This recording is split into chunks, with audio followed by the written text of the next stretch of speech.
Hello and congratulations on getting access to this video course on how to optimize your videos before making your YouTube videos live. So this is video number 1, which is the introduction to YouTube search engine optimization. So I want to first start out by saying the goal is to focus on doing the right amount of keyword research and video file automation before actually uploading any of it to YouTube. So essentially this is all about what most people forget about doing before making their YouTube video live. Because if you think about it, most people think about, okay, what do I do after I upload this video? They don't really think about what they have to do before making it live. So this is not about what you can do afterwards, as that is a totally different focus, but rather before. So besides simple optimization, you really need to know that YouTube ranks the videos that people watch the longest. Meaning, let's say for example that we have a 10-minute video. YouTube looks at that video. They look, yes, at the likes, dislikes, and comments, but they also look at, okay, do people actually watch most of this video? And based on, let's say, 1,000 views, how many of those 1,000 views actually watched either 50% or 100%, or how many minutes total? 1,000 times how many minutes was watched. So they really look at how long people watch the videos as a whole. Meaning the more viewers and the longer that they watch, that will get you ranked up further and further up. So instead of focusing on, spammy tactics, tons of backlinks, and all of that, our goal here is to really focus on the user experience. So what I want to do now is give you a quick overview of what's inside this video course. This is, of course, video number 1. Video number 2 is going to be about competitive research, or in other words, researching your competitors to kind of get a better idea of why YouTube is ranking those videos. Video number 3, we'll talk about highly searched keyword terms and how you can find those for your product or service or whatever you're trying to promote. Video number 4, we'll talk about your title and your description. Video number 5, we'll talk about video file optimization. So we're going to optimize the actual file because each file has essentially information in it. And of course, video number 6, we'll talk about why your thumbnail is important and how to make it professional and good looking. And video number 7, we'll talk about video length and why that matters. We talked briefly about it just now, but I'm going to dive in deeper in that video. And of course, last but not least, I'm going to give you a secret tip on how to outrank your competitors in video number 8. So before we get started, I want to talk about what you need to have in hand. You're definitely going to need your product or service and an idea of the niche that you're targeting. You also need to have a video that is ready to be uploaded. And with that said, let's move on to video number 2. Hello and welcome back. This is video number 2. So let's talk about competitive research. You see, the best way to understand how you can rank better is to know what is already ranking in your niche or your market. So what we want to do here is we want to analyze the videos that are on the top. And I want you to specifically look at what titles, what descriptions are they using, and what thumbnails are they using that are eye-catching. And what is the user experience like when you click through those videos? So let's go ahead and do some competitive research. So for the sake of making sure that we find YouTube videos that actually relate to promoting a product, what I want to do now is just to pick a product out of the blue and let's take a look at YouTube. So one product that I've been using for a while now, which has been really, really awesome, is called the Instant Pot. It's basically a pressure cooker that cooks food at a really fast rate. So what we're going to do is we're going to hop on over to youtube.com and we're going to type in Instant Pot and see what we get. So I'm not going to click enter just yet because I'm interested in getting an idea of what kind of potential keywords that we could rank on, or what potential videos that we can create. And we'll talk more about this in the next video. But for now, let's just do some basic keyword brainstorming and then, of course, do some competitive research. So Instant Pot, we got Instant Pot recipes, we got Instant Pot ribs, Instant Pot roast. So let's just click here and see what we get. Now we can see how to use Instant Pot has 316,000 views right here. Instant Pot chicken, top 6 easiest things to cook in your Instant Pot. Perfect for beginners. All right. So let's just take a look at the top 3. So let's go ahead and open those up. And let's analyze them. So the first one is this one here. And let's pause the video. We'll skip the ad. All right.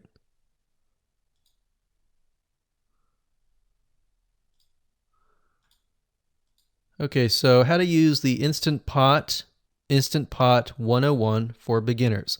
So if we think about the type of audience that the Instant Pot attracts, it attracts somebody who has a busy life, who may be a beginner at cooking and just wants a quick and easy meal done fast.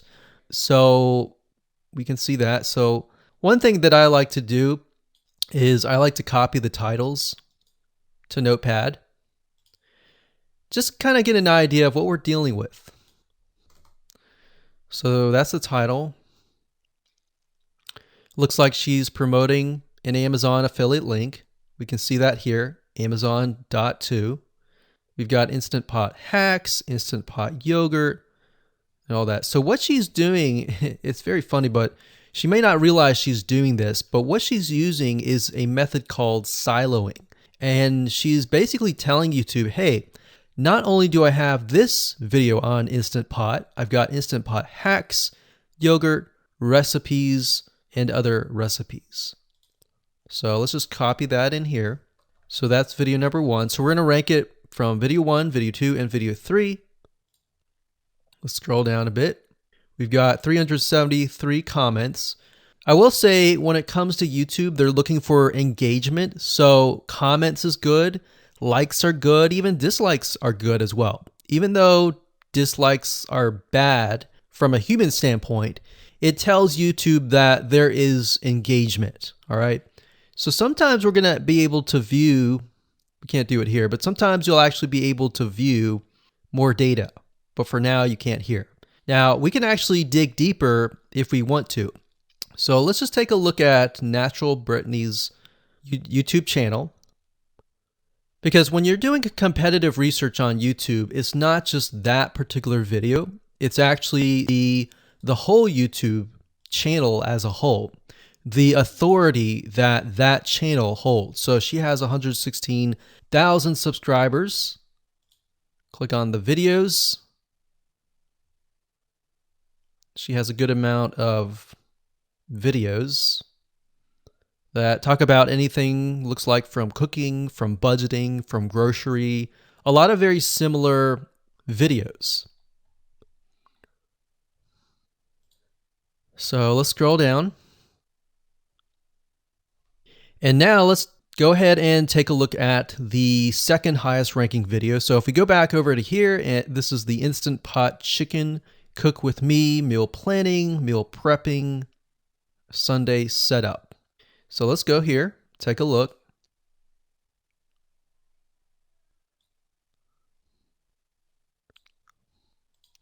Okay, let's see here. So it's a 20-minute video, all right? And it has 658 likes, 5,000 views. If we take a look at this video here, this has 320,000 views and 7,000 likes. Now, notice how it says 13 minutes here, and notice how it says 20 minutes here. We'll go back to this later on. All right, so we'll talk more about why a certain amount of time of your video is important, why the timing is important. And why is it that this lady has only 5,000 views, whereas the other lady has 300,000, and this lady is ranked right below that lady? All right, so why is that important? And why does that correlate to the time? So we'll talk more about that later on. But for now, let's just do competitive research. We're not trying to figure things out right now, and go from there. So if we take a look at the description, it says cook with me as I try a new recipe with Instant Pot. So the description contains the keyword. Sunday setup.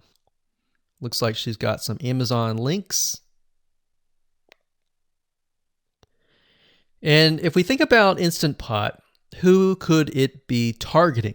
All right, so this lady calls out people who are trying to prep on Sunday. So if we can get an idea of who it's targeting mothers, it's targeting people who are busy, who maybe only have time on Sundays to set things up. And chicken is a common thing, so maybe she's getting a lot of clicks. We don't know exactly, but we know that the headline and the description work together and getting clicks. All right, back over here, this is the third one. So let's take a look at this one. So this one is 8 minutes, but it has a lot more views than those other two videos, but it's shorter. It's shorter, but it has longer amount of views, and it's third. It's got 11,000 likes and 633 dislikes. If we scroll down, we can see that it has more comments than the first one. So why is it that the first one is number one and this one is the third one and it has more views and more comments? Well, we don't know exactly why, but I have a hunch as to why that is, which we'll talk more about ranking and what Google and YouTube is looking for later down the road. So that's that. Let's just copy that title. And I'm going to go ahead and pause this video and we'll copy and paste that information to the notepad. Okay, so I went ahead and copy and paste the information. So this is video 1, this is video 2, and this is video 3 down below. So let me make this bigger. So we have this information. So as we're kind of analyzing the competitor, we want to save this for later, but can you kind of see a similarity here? So this is calling out the target audience. This is calling out the people who are busy, essentially. And top 6 ways, top X ways, top certain number ways is always a good title. So perfect for beginners. So if you can imagine, we already see that this title has beginners. This one's calling out perfect for beginners. And this one essentially is calling out people who are busy. So it's a target audience. So that's key. So having this in hand gives you a better idea on what potential titles and descriptions that you can have. Now, you can do some deeper dive competitive research using specific tools. And one specific tool is called Social Blade. So that's socialblade.com, as you can see here. And I like to use this to kind of get a better idea of the YouTube channel as a whole. Because what you're trying to figure out is, did this person rank because their channel as a whole has a lot of traffic? Or did this person rank simply because of the titles and the description? So there's many factors that come involved, but let's take a look at Naturally Brittany. So let's go ahead and copy this.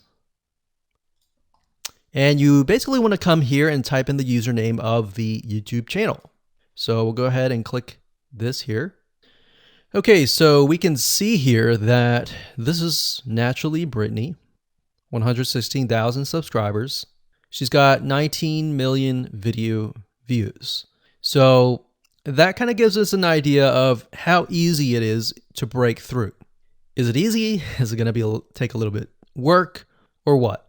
So let's just go ahead and open her up, and let's do the same thing with the other videos. So this one is marriage and motherhood. You got that here. So she has 7 million video views.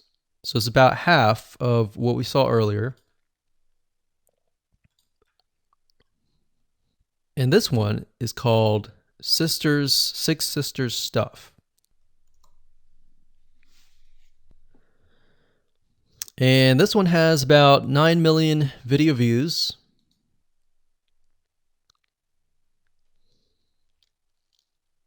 So right off the bat, we can see that if we were to rank on the keyword Instant Pot, it's going to take a lot to break through. But the way we can break through is by using essentially subcategories of that keyword. So Instant Pot recipes or Instant Pot chicken recipe, stuff like that. So we can see that each one of these has about 100 to 200,000 subscribers. So you're going to have to be competing against that. Now, obviously, if you have a good size YouTube channel, that will usually mean that you can break through fairly easily. But if you're just starting out, then breaking through on that keyword is going to be a little bit more difficult. So the next question is, what keywords should you use? And we'll discuss that in the next video. Hello and welcome to video number 3. Let's talk about highly searched keyword terms and how you can figure out what your main keyword is going to be, what your sub keywords are going to be. So one mistake that we see that many YouTubers make is simply making their own title and description. I mean, it's natural, right? But instead of deciding what you think will work, why not use what is already working and do some simple keyword research that's not going to take a lot of time, and this way you'll be able to have the right information that will help you rank on the right keywords. Now the big question is, well, how do I find these keywords? So the best way to find highly searched keyword terms is to look at the Google suggested keywords. And they are suggested for one reason, because they are used a lot. So let me show you how to find them and what they look like. Okay, so from analyzing the previous videos with the top 3 videos to kind of get an idea of what the titles were, what the descriptions were, if we look at the 3 and we refer back to this, the question is, what are the commonalities between the titles? Obviously the keyword Instant Pot, but we also notice that the top one and the third one, they all have the keyword beginners. So beginners in Instant Pot. Instant Pot for beginners, all right? So if we go back up here and we go to youtube.com and we type in Instant Pot, what do we get? So when you have a drop down like this is what we call the suggested keywords. And you'll see this in Amazon.com, you'll see this in Google.com and other major search engines.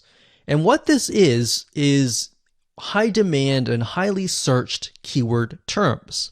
So in other words, if a lot of people are searching for these keywords, then they'll show up in the drop down menu. Right? So Instant Pot chicken happens to be a very highly searched term.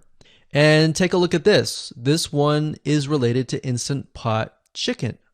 So that means there's a lot of people searching for Instant Pot chicken. And that might be why this second video is ranked so high. Let's scroll down and take a look. So as we're scrolling down, I also want you to kind of keep an eye on the thumbnails, because the thumbnails are key. So we got top 6 easiest things to cook in your Instant Pot. And I'll say, as an Instant Pot user, I really didn't know what recipes were out there that would fit the Instant Pot. Because the Instant Pot, the way it cooks is it pressurizes the food, and you need a little bit of liquid inside it to pressurize. So what I was doing is I was looking for recipes that were specifically made for the Instant Pot. So a lot of these people that are coming here, they don't know. They're just looking for recipes. So the 30 Instant Pot recipes gives people an idea. Oh, okay, I've got 30 recipes that I can pick and choose from. So if you scroll down, it says Instant Pot Ultra. All right. So if we go back here, so Instant Pot Chicken is definitely a top one. Instant Pot Spaghetti, how to use an Instant Pot. Instant Pot Cheesecake, Yogurt, Pho, Beef Stew, Whole Chicken, Rice, and Instant Pot Roast. So these are highly searched keywords. Now let's hop over to Google and see what we get. Do we get the same thing? Do we get something different? So if you go to Google and you type in the same thing, Instant Pot, we can see that we've got Instant Pot recipes, Instant Pot chicken. So notice that the chicken and the roast beef or the pot roast seem to appear both in Google and in YouTube. So whenever you see that, that's a good sign, because you got to understand people searching in YouTube are very different than people searching in Google. They don't show the exact same thing. But if they do, that gives you an idea that if you rank on that term, that you will be able to get traffic from Google and YouTube. Okay, so let's go back here. So Instant Pot's chicken. So let's just do a search and see what we get. So another place to find the Google suggested keyword terms is to scroll all the way down to the bottom. So there we go. So Instant Pot recipe. Now these are specifics, all right? These are searches related to Instant Pot. So people are looking to buy Instant Pot Amazon. So let's just type in Instant Pot chicken and see what else we get. So if you notice, when we type Instant Pot chicken, it gives you a more detailed view of the other keywords that are related. So for example, Instant Pot chicken recipes, chicken rice, chicken noodle soup, chicken thighs, chicken bog, chicken breast recipes, chicken wings, and chicken and dumplings. So let's go over here and see what we get.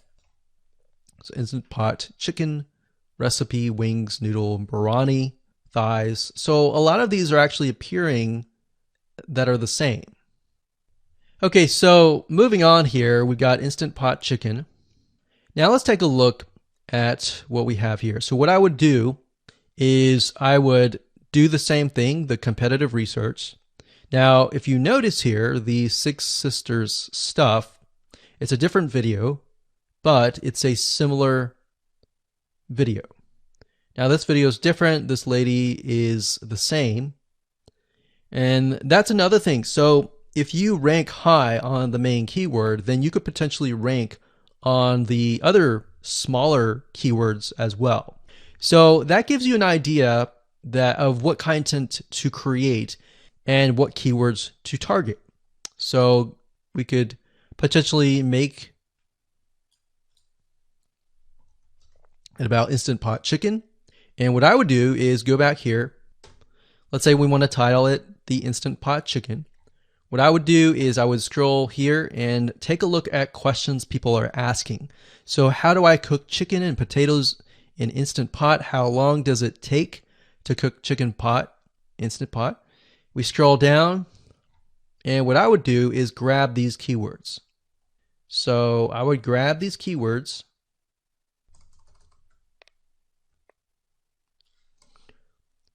So what we want to do is we want to have a main keyword, and then we want to have sub keywords.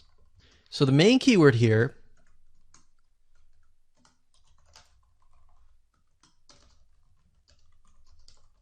would be Instant Pot chicken. And then the other ones would be Instant Pot chicken and potatoes, and all the rest here.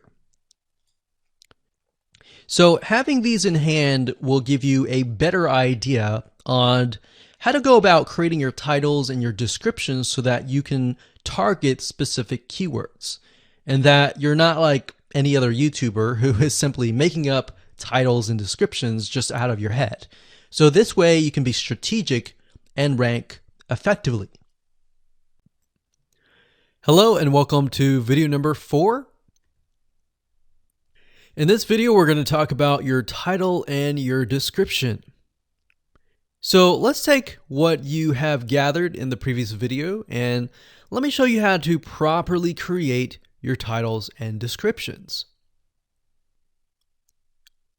So when it comes to creating titles and descriptions, we simply need to do what we did in the previous videos, which was the competitive research. And as you can see here, we have the videos 1, 2, and 3, the top number 1, number 2, and number 3. And of course, we have the main keywords. So we have this main keyword here. So that's definitely going to be in the title. And then of course, if you noticed, the target audience was beginners. So essentially what you're noticing here is that people are calling out the audience, and then of course they have the keyword in the title itself. And then of course you want to make sure that title, main keyword, and target audience is also going to be in your description. Now what I like to do is I like to go look at magazines in that niche.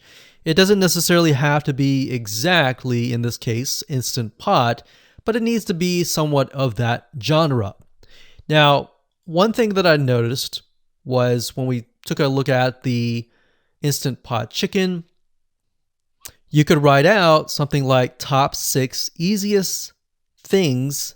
So instead of things, you could say chicken recipes or pot roast recipes to cook in your Instant Pot. Or you could say something like Instant Pot chicken dash top 6 easy recipes, or you could use a number. People like numbers, especially knowing that somebody gets an Instant Pot for the sake of saving time. You could say top 6 easy chicken recipes that take less than 30 minutes. Now obviously that's a little bit long, so let's head on over to Google here. So like I said, I like to use magazines. Magazines do a great job in creating titles. So as you can see here, I typed in Instant Pot magazine. And to the right, you'll notice that there's Instant Pot all-time recipes. So let's just go ahead and open that in a brand new window, like so. So it looks like we have to pay, but let's just go ahead and click the free sample. So we can see Instant Pot's all-time best recipes. So you could do something like all-time best chicken recipes, or Instant Pot dash all-time best chicken recipes, or all-time best chicken Instant Pot recipes. So obviously here we're not going to copy word for word because that's plagiarism, but we're going to use something different. We're going to tweak it around. What we're looking here is for headlines. So let's go back here. So it says Everyday Instant Pot, 115 delicious, family friendly pressure cooker. So we can say Everyday Instant Pot, 6 delicious family pressure cook recipes. So Everyday Instant Pot chicken, as long as the word Instant Pot chicken is in there. So we got 66 Instant Pot recipes that put your pressure cooker to work. So we could say something like 6 Instant Pot chicken recipes that take less than 15 minutes. And yes, believe it or not, Instant Pot can literally cook something like a pot roast within less than an hour, or sometimes half an hour. Because it's a pressure cooker, it cooks a lot faster. So that's what I like to do, is I like to take a look at magazines. So it doesn't necessarily have to be Instant Pot in this example. It can be another food magazine.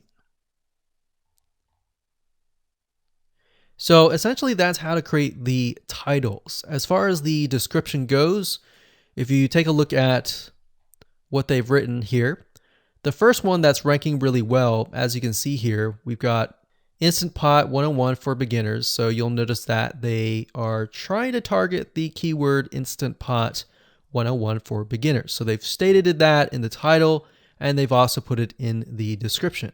So it says everything you need to know about how to use the Instant Pot in a beginner Instant Pot recipe.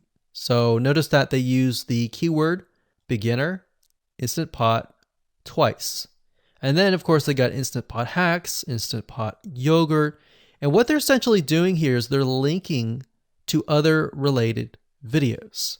Now, Google's smart enough and YouTube's smart enough to have an algorithm to read the description and think, okay, they've got other videos that they've created that are related to Instant Pot.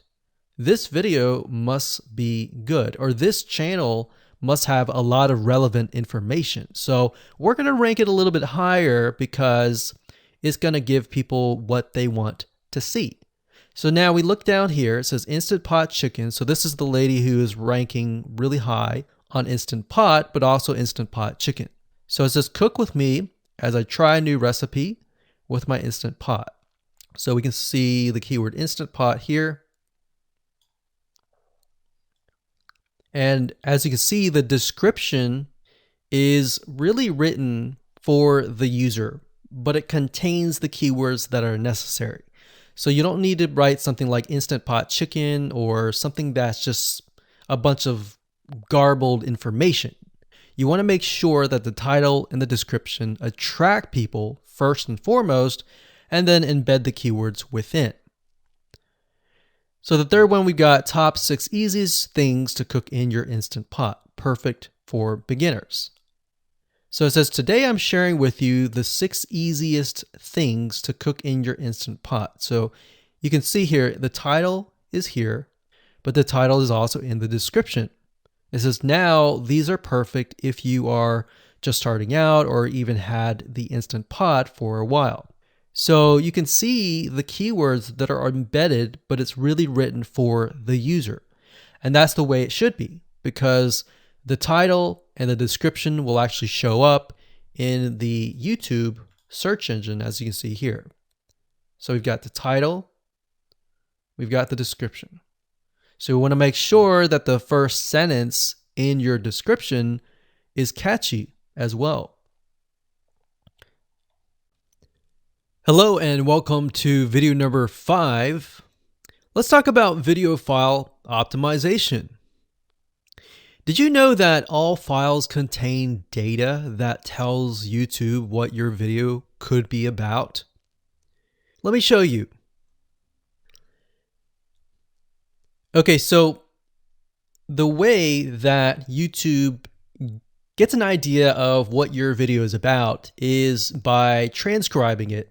And for the most part, it can usually figure out what your video is all about if you have voice and speaking in it.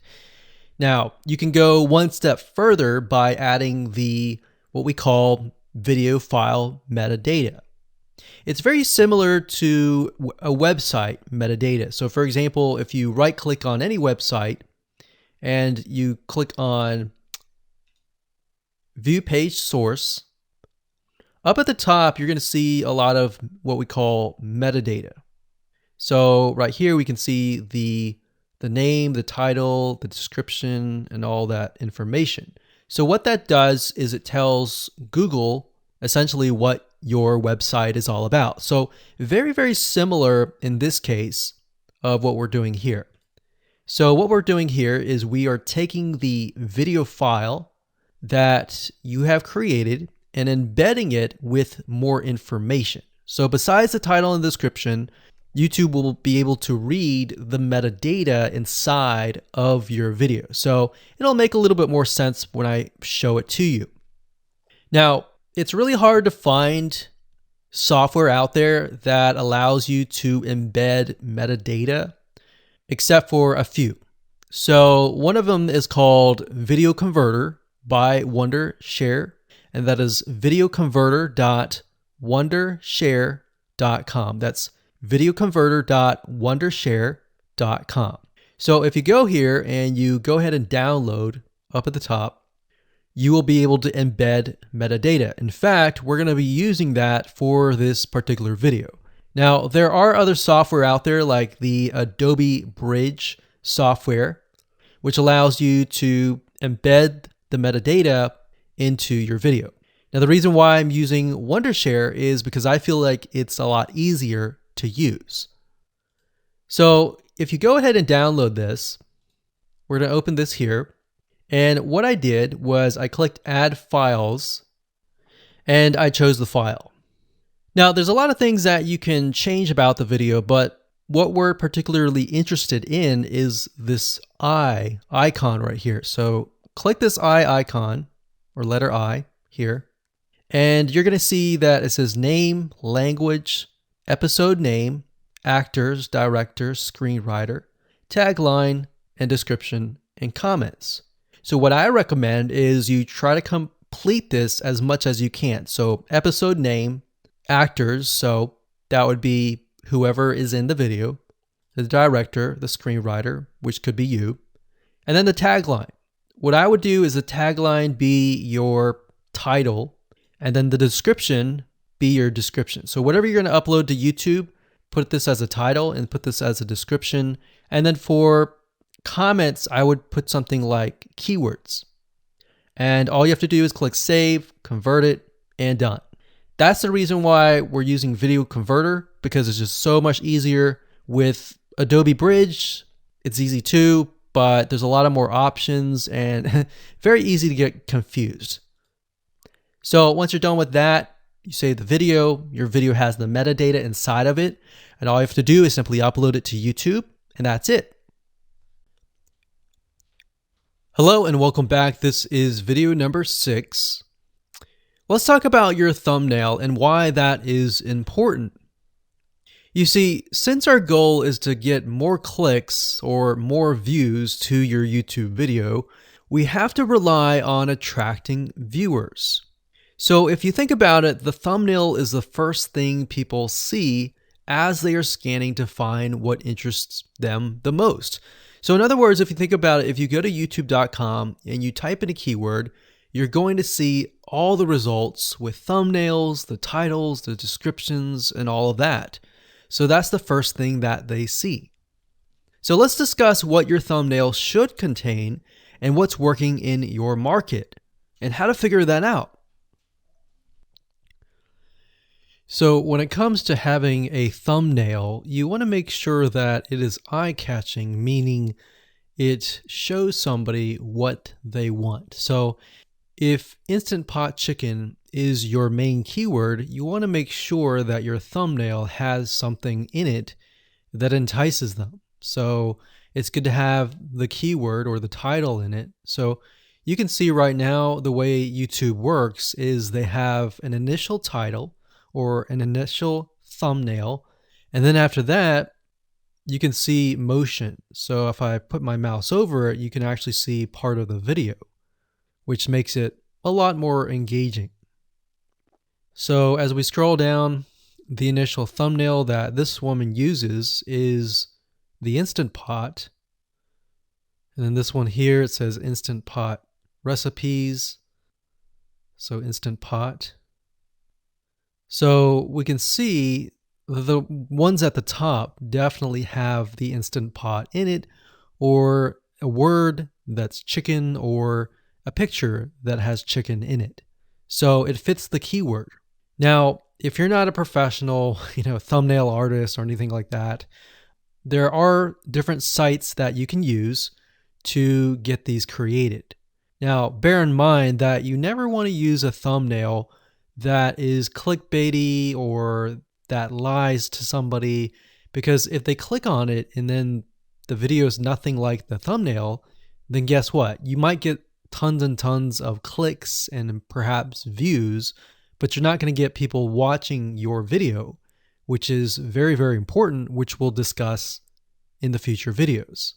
But for now, there are different elements that you need. So what I recommend is you go to a site called creativemarket.com. That's creativemarket.com. There are other sites like graphicriver.net, but over time we've realized Creative Market has a lot of really good designs.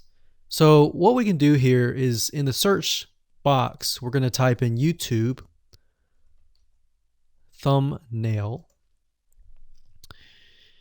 And we're looking specifically for templates that we can use for the thumbnail. So it says YouTube thumbnail pack. Let's go ahead and open that. There's one here. There are end cards, but that's a little bit different. That basically comes at the very end of your video. So we got urban thumbnails, different types of thumbnails. But the reason why I like Creative Market is buying templates for specifically YouTube thumbnails is going to make your life a lot more easier, especially if you can make it professional. The more professional it looks, the more professional your viewers will click through. So if we click on this, we can kind of get an idea of what we're dealing with.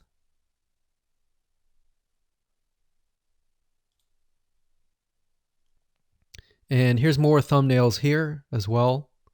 Now, over time, we've realized with YouTube thumbnails, more and more designs are becoming minimalistic, meaning it's not too fancy, but it's got just enough information to tell the person what it is all about. So it could have text, it could have pictures, but you really need to know what your YouTube video is about before you can create your thumbnail. In fact, I recommend that you create your YouTube video first and then you create your thumbnail so that you can make sure that you attract the right person. Now, what we found a little bit of a technique is to create a thumbnail that is related to essentially the end, meaning if you're creating an Instant Pot chicken recipe, you might want to show the chicken already cooked. So essentially what people get if they click through. So that way people think, oh, okay, this looks really nice. I'm going to click through. And they're more likely to actually watch all the way through to the end. And that's what we want. We want people not to just click through, but to watch all the way till the end. And that's actually going to help us with the ranking. Hello and welcome to video number 7. Let's talk about video length in more depth. So the big question is, how long should your video be? While yes, most folks have said that your video should be short due to attention span, and that's something that we've talked about in the past, and that definitely worked in the past, and that still is true that people's attention span are short. But today, in terms of YouTube, your video length should be longer, and here's why. Did you know that YouTube ranks your video based on how many minutes your viewer watches? We talked briefly about this in video number 1, but I want to talk about why that is the case. Statistically speaking, most people that we have found, based on statistics that we have seen in YouTube, most people watch about 50% of a video. Even the people that are interested in a video, they watch 50% of a video. So if that, in this case, is a 5-minute video, an average viewer is only going to watch about 2.5 minutes. Now, here's why that is important. If you're competing against someone who has a 30-minute video and their viewers watch 15 minutes, which is about 50%, well, guess what? Even if they can have less viewers than you, they're going to beat you because they have a longer video. So if you got the 2.5, they've got the 15 minutes, they can send less people and still beat you. And YouTube will favor them in the end. Now that, of course, is assuming that the views are legitimate and people are actually watching. And that's why user experience is so important. So to give you some real life practical application, let's hop on over to YouTube and I'm going to show you proof that this works. Okay, so let's take what we learned and what we just discussed and apply it to some real life practical application. So if we head on back over to youtube.com, we type in the keyword Instant Pot recipes, we can see this one, and this one. So let's go ahead and open these up. So we got this one, and this one. So that's 1, 2, and 3. The first one has about roughly 8 minutes or 9 minutes. We'll say 9 minutes. The second one has about 27 minutes. And the third one has about 20 minutes. Okay. So essentially the second and third have about double the amount of time.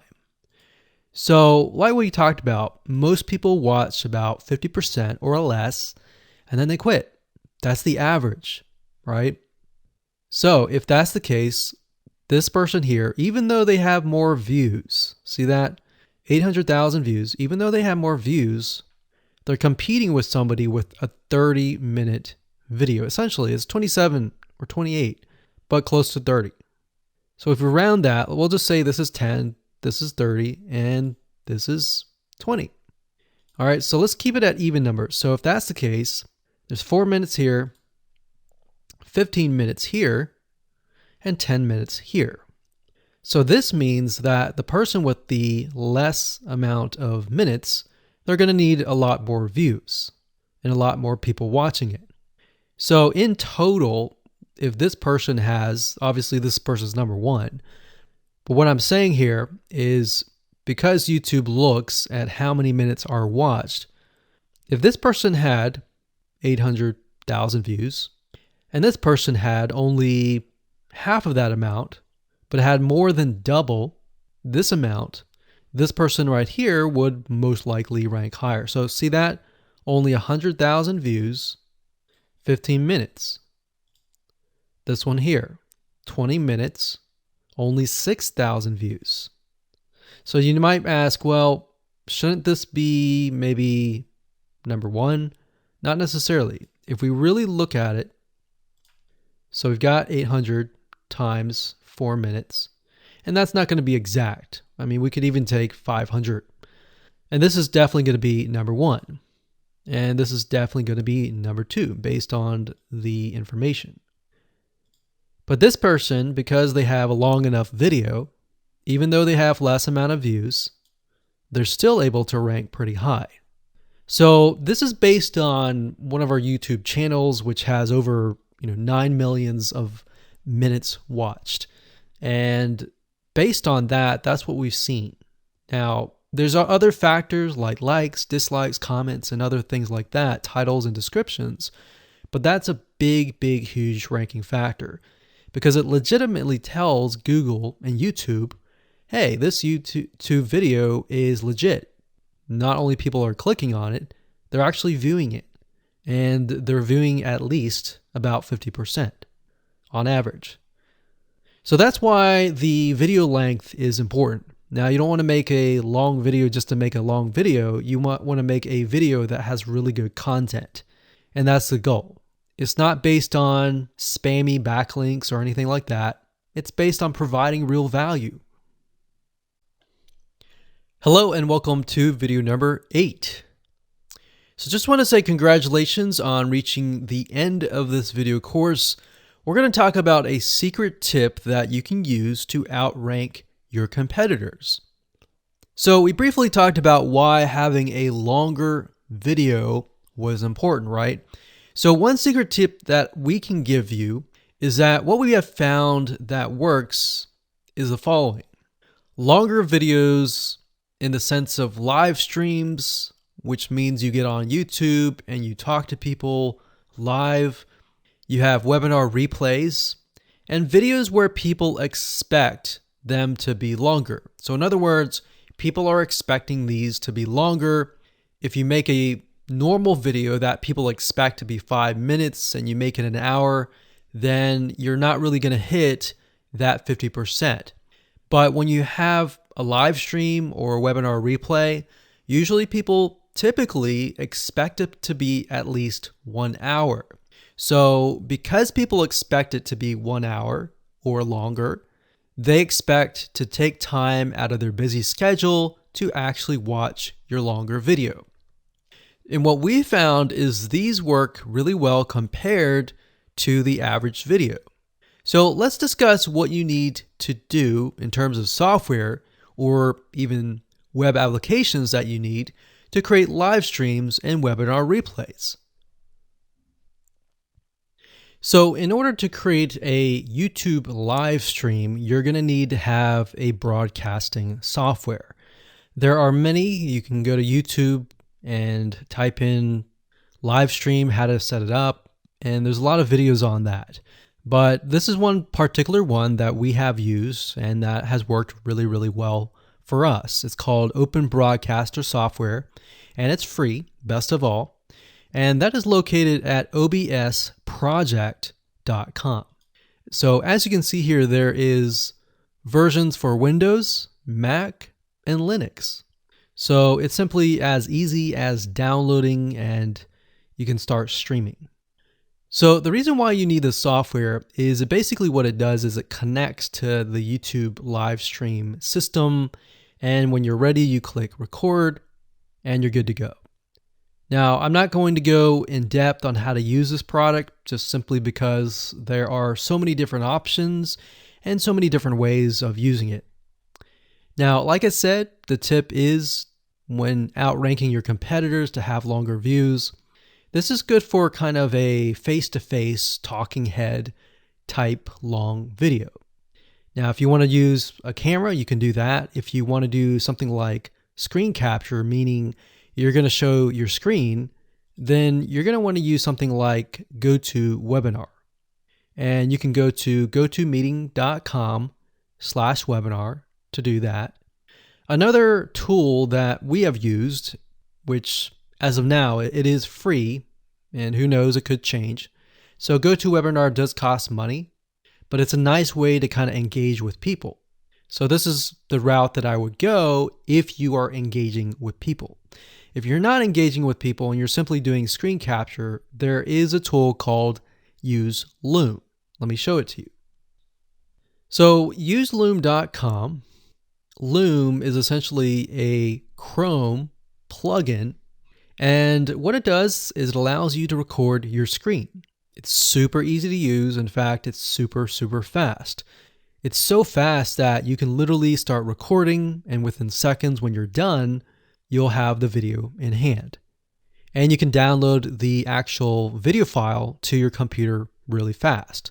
So those are the three options that I would go to, and really depends on the avenue that you want to take. So like I said, create a longer video, but just don't create any content. Make sure that the content is valuable because you want to make sure that people watch all the way through. Or if not, watch at least 50%.